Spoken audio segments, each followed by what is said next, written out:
Kita lanjutkan kembali pembahasan ini. Dari segmen pertama, segmen kedua, Bapak Ibu sudah mendengar bahwa kekhawatiran itu memang tidak bisa dilepaskan dari kehidupan manusia yang notabene adalah keturunan Adam yang telah jatuh ke dalam dosa. Tapi bukan berarti kekhawatiran ini akan kita tolerir sehingga kita terus hidup di dalam dunia, sehingga ada banyak kerusakan yang ditimbulkan olehnya. Maka dari itu, bagaimana solusinya untuk kita bisa menghadapi kekhawatiran dalam hidup kita?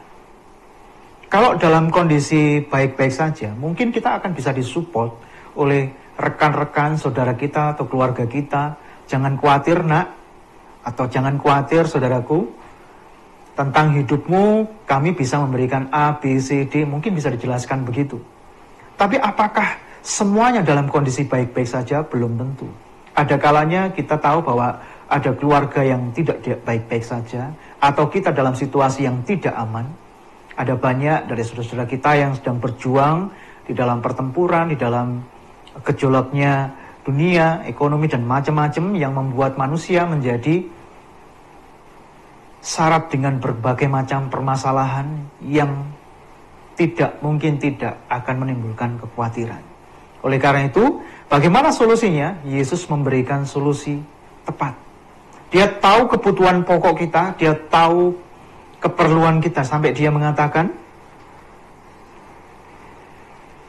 bahwa Bapamu yang di surga tahu bahwa kamu memerlukan itu. Lalu bagaimana caranya kita untuk menghadapi kekhawatiran? Yang pertama, kita harus benahi siapa dan bagaimana iman kita kepada Allah yang kita percaya ini. Ingat Bapak Ibu, iman yang kita dengar ini diberitakan di awalnya bukan sekedar untuk didengar, tapi juga untuk ditaati. Kita akan sangat sulit untuk bisa mengatasi kekhawatiran kita saat kita mendengar firman, tapi kita tidak menjalankannya. Itu sama halnya dengan saat kita lapar, ada orang yang memberikan informasi bahwa makanan seperti yang direklamkan melalui iklan, bahwa makanan-makanan ini bisa menghilangkan rasa dahaga dan lapar. Tapi kalau kita tidak makan, kita hanya cuma melihat, maka rasa lapar kita tidak akan pernah hilang. Sama halnya dengan ini. Saat kita mendengar firman Tuhan, dia mengatakan jangan khawatir, jangan cemas, jangan takut. Tapi kita masih membiarkan diri kita untuk cemas dan takut. Maka hal itu tidak akan pernah bisa keluar. Maka dari itu, Bapak Ibu yang dikasih Tuhan, kita perlu camkan baik-baik. Yang pertama tadi kita harus ingat bagaimana hubungan kita dengan Tuhan. Jadi kalau kita mendengar firman Tuhan, maka langkah berikutnya adalah kita taat dan melakukannya.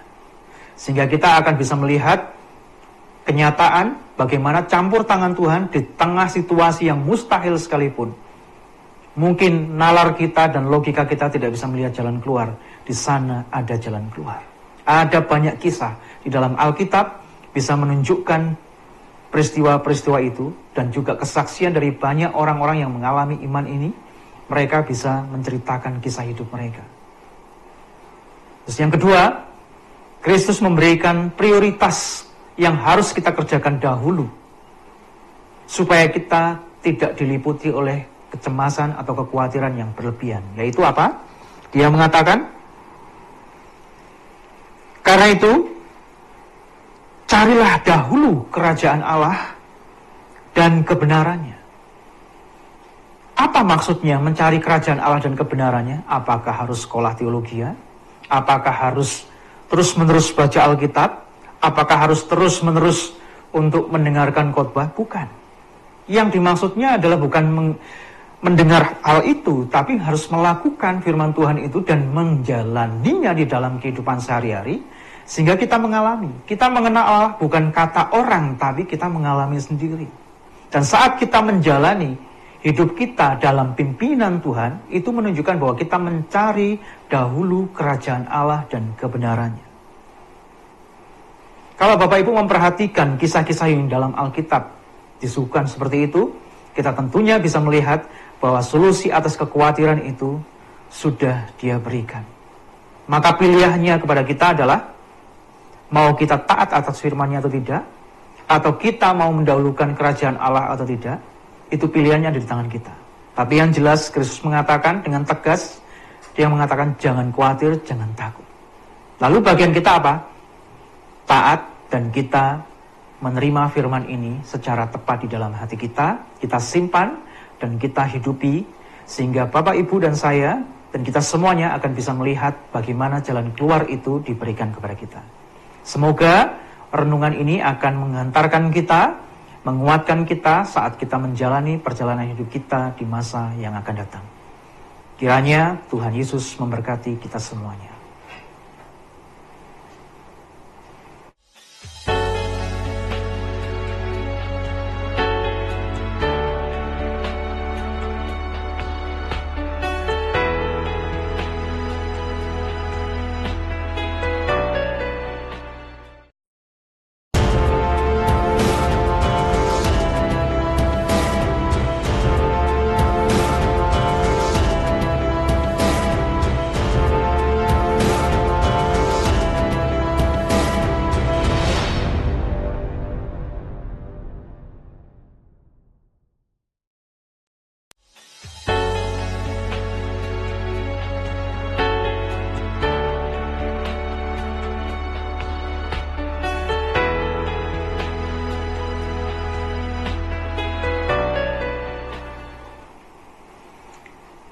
Kembali kita melanjutkan pembicaraan kita tadi. Kalau ngomong kekhawatiran, Bapak, Ibu, dan saudara-saudara sekalian, kalau kita menyimak informasi yang diberikan media maupun internet kepada kita, ataupun berita-berita di sekeliling lingkungan di mana kita tinggal, kekhawatiran itu seolah-olah melekat di dalam kehidupan manusia.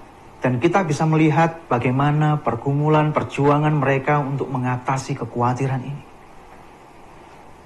Kekhawatiran ini terjadi oleh karena kita manusia tidak bisa melihat masa yang akan datang dan tidak bisa melihat jaminan yang pasti akan kehidupan kita di masa yang akan datang. Namun bukan berarti ini tidak ada jalan keluarnya atau ini tidak ada solusinya. Tidak. Apakah Tuhan membiarkan kita mengalami kecemasan yang berlarut-larut sehingga kita akan mati busuk dengan kekhawatiran seperti itu? Tidak. Sekalipun dosa merenggut kita, dosa membuat kita yang tadinya menjadi makhluk yang harusnya menjadi makhluk abadi, menjadi makhluk yang fana, kita diberikan solusi oleh Tuhan.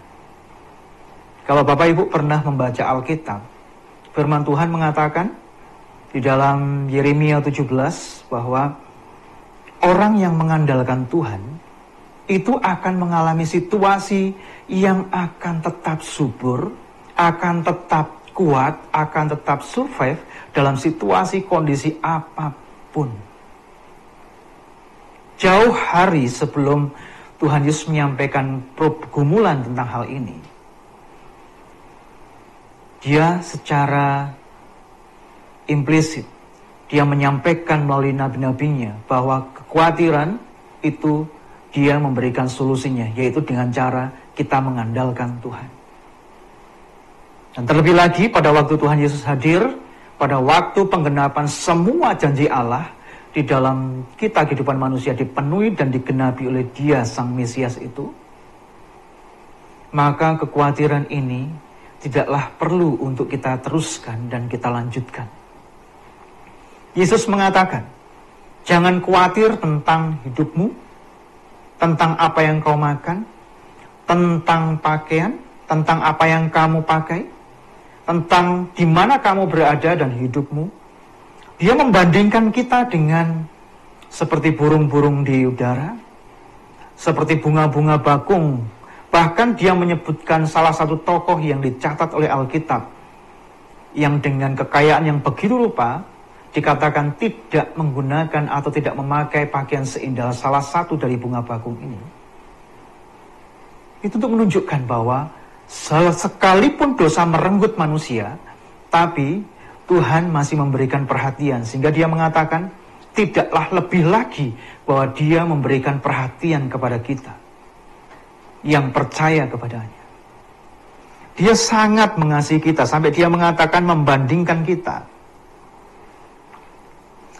Pandanglah burung-burung di langit yang tidak menabur dan tidak menuai dan tidak mengumpulkan bekal dalam lumbung, namun diberi makan oleh Bapamu yang surga. Bukankah kamu jauh melebihi burung-burung itu? Yesus memberi penekanan ini. Terus kemudian dia ulangi lagi dengan membandingkan dengan bunga-bunga. Jadi jika demikian Allah mendandani rumput di ladang, yang hari ini ada dan besok dibuang ke dalam api, tidakkah ia lebih lagi mendandani kamu? Dia mengatakan itu lagi. Serius sekali Tuhan memberikan fokus atau perhatian terhadap masalah kekhawatiran ini. Karena Tuhan tahu, sekian generasi manusia diliputi dengan yang namanya kekhawatiran ini, mencekam, dan dampak dari kekhawatiran ini bukan sekedar kita cemas saja, tapi ini bisa sampai menggerogoti tubuh kita. Banyak sakit penyakit yang juga dihadirkan oleh karena kekhawatiran ini. Tuhan melihat itu. Maka dari itu, kita belajar dari pemahaman ini, dari iman ini, untuk kita bisa menapaki hidup-hidup kita ke depan, supaya kita bisa menepis kekhawatiran itu. Memang tidak mudah untuk menepiskan kekhawatiran dalam diri kita, tidak semudah seperti kita membalik telapak tangan. Kekhawatiran memang harus disingkirkan, tapi bukan berarti kita melawan kodrat kemanusiaan kita yang lemah, yang seringkali penuh dengan hal-hal semacam itu. Tapi Tuhan mengajari kita, kekhawatiran wajar, tapi kalau hidup terus dalam kekhawatiran, itu yang tidak wajar. Karena saat kita khawatir, saat itu kita menyadari bahwa kita lemah, kita tidak berdaya, dan seharusnya dengan hal itu, kita membuat lutut kita semakin ditekuk, dan kita semakin melihat Tuhan untuk melihat bahwa pertolongan itu datangnya dari Dia. Oleh karena itu, Bapak Ibu yang dikasihi Tuhan, perlu dicamkan baik-baik bahwa kehidupan yang kita jalani ini bukanlah kehidupan yang mudah. Oleh karena itu, untuk kita bisa menghadapi itu, mari kita ikuti di segmen berikutnya.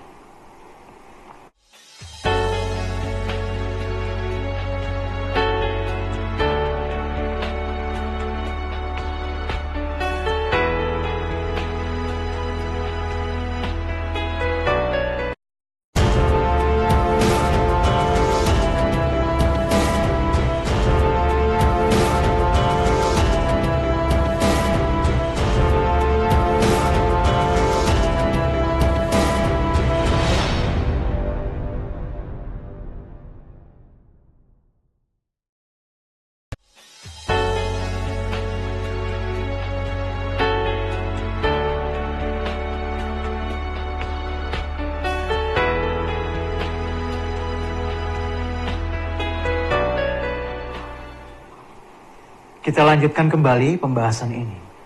Dari segmen pertama, segmen kedua, Bapak Ibu sudah mendengar bahwa kekhawatiran itu memang tidak bisa dilepaskan dari kehidupan manusia, yang notabene adalah keturunan Adam yang telah jatuh ke dalam dosa. Tapi bukan berarti kekhawatiran ini akan kita tolerir, sehingga kita terus hidup di dalam dunia, sehingga ada banyak kerusakan yang ditimbulkan olehnya. Maka dari itu, bagaimana solusinya untuk kita bisa menghadapi kekhawatiran dalam hidup kita? Kalau dalam kondisi baik-baik saja, mungkin kita akan bisa disupport oleh rekan-rekan saudara kita atau keluarga kita. Jangan khawatir nak, atau jangan khawatir saudaraku, tentang hidupmu kami bisa memberikan A, B, C, D, mungkin bisa dijelaskan begitu. Tapi apakah semuanya dalam kondisi baik-baik saja? Belum tentu. Ada kalanya kita tahu bahwa ada keluarga yang tidak baik-baik saja, atau kita dalam situasi yang tidak aman. Ada banyak dari saudara-saudara kita yang sedang berjuang di dalam pertempuran, di dalam gejolaknya dunia, ekonomi, dan macam-macam yang membuat manusia menjadi syarat dengan berbagai macam permasalahan yang mungkin tidak akan menimbulkan kekhawatiran. Oleh karena itu, bagaimana solusinya? Yesus memberikan solusi tepat. Dia tahu kebutuhan pokok kita, dia tahu keperluan kita, sampai dia mengatakan bahwa Bapamu yang di surga tahu bahwa kamu memerlukan itu.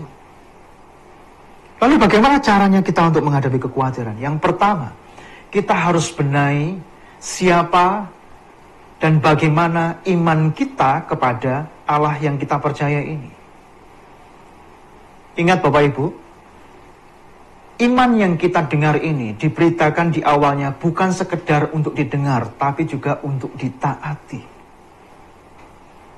Kita akan sangat sulit untuk bisa mengatasi kekhawatiran kita saat kita mendengar firman, tapi kita tidak menjalankannya. Itu sama halnya dengan saat kita lapar, ada orang yang memberikan informasi bahwa makanan seperti yang direklamekan melalui iklan, bahwa makanan-makanan ini bisa menghilangkan rasa dahaga dan lapar. Tapi kalau kita tidak makan, kita hanya cuma melihat, maka rasa lapar kita tidak akan pernah hilang. Sama halnya dengan ini. Saat kita mendengar firman Tuhan, dia mengatakan jangan khawatir, jangan cemas, jangan takut. Tapi kita masih membiarkan diri kita untuk cemas dan takut. Maka hal itu tidak akan pernah bisa keluar. Maka dari itu, Bapak Ibu yang dikasih Tuhan, kita perlu camkan baik-baik. Yang pertama tadi kita harus ingat bagaimana hubungan kita dengan Tuhan. Jadi kalau kita mendengar firman Tuhan, maka langkah berikutnya adalah kita taat dan melakukannya. Sehingga kita akan bisa melihat kenyataan bagaimana campur tangan Tuhan di tengah situasi yang mustahil sekalipun. Mungkin nalar kita dan logika kita tidak bisa melihat jalan keluar.